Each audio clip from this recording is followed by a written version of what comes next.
कुछ ऐसे भी सामासिक समस्पद है जिनका विग्रह के आधार पर एक ही सामासिक समस्पद का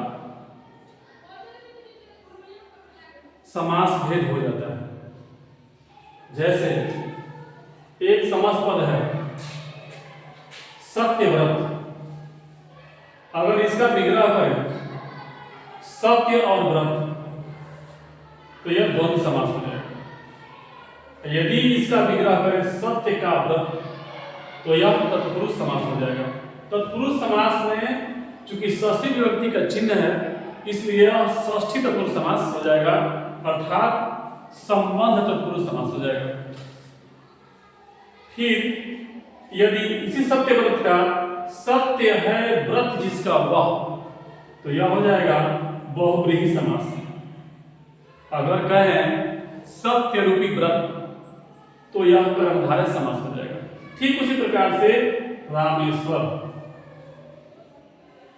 राम के ईश्वर तत्पुरुष समास हो जाएगा। यह भी षष्ठी तत्पुरुष समास होगा क्योंकि विभक्ति का चिन्ह जो है वह षष्ठी का है।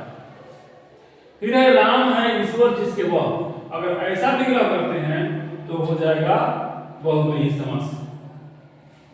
इन्हीं दोनों विग्रह के आधार पर जब भगवान रामचंद्र ने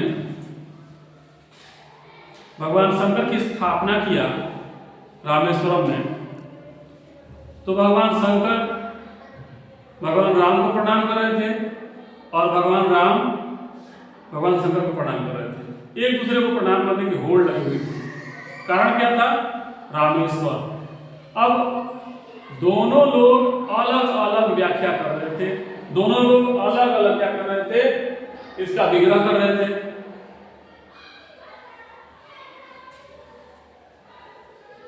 भगवान शंकर कह रहे थे बहुव्रीहि समास में राम है ईश्वर जिसके वह, भगवान शंकर कह रहे थे राम है ईश्वर जिसके वह, अर्थात आप मेरे ईश्वर हैं इसलिए मैं आपको प्रणाम करूंगा। और तत्पुरुष समास के विग्रह के आधार पर श्री रामचंद्र जी कह रहे थे राम के ईश्वर अर्थात मेरे ईश्वर आप हैं। यानी दोनों आदमी विग्रह के आधार पर, इस विग्रह के आधार पर एक दूसरे को साबित कर रहे थे कि आप बड़े तो आप बड़े। ठीक उसी प्रकार से एक पीतांबर समस्त पद है, उस पीतांबर का यदि हम विग्रह करते हैं पीला अंबर तो हो जाएगा कर्मधारय समास। और यदि उसका विग्रह करते हैं पीला है अंबर जिसका वह तो हो जाएगा बहुव्रीहि समास।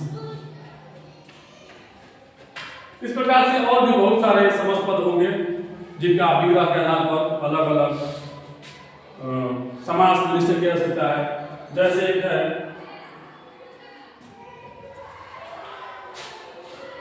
जैसे गोबर गणेश है, गोबर गणेश। तो गोबर गणेश का यदि देखा जाए तो यह गोबर से निर्मित गणेश मध्यम पद लोपी समास हो जाएगा और गोबर का गणेश तत्पुरुष समास हो जाएगा। ऐसे बहुत सारे सब किया जा सकता है। पचस वाले जो भी समासिक समस्त पद है यही से ज्यादा नहीं।